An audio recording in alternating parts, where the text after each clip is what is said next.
মিষ্ট মিষ্ট মিষ্ট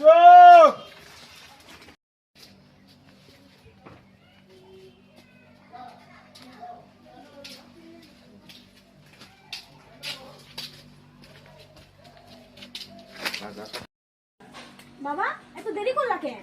আরে কুছ না, দেরি তো হবেই। এই তুমি কি মদ খেয়ে এসেছো গো?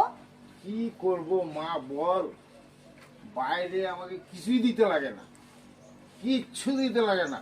যতক্ষণ বাইরে থাকবো তো কিছুই দিতে লাগে না। বাড়িতে আসলে বলে ইটার লাগে উইটার লাগে উইটার লাগে। আমি কিভাবে থাকবো বল? তুই মদ খাবো না তো কি করবো? মা মা দেখো বাবা মদ খেয়ে এসেছে। তবে রে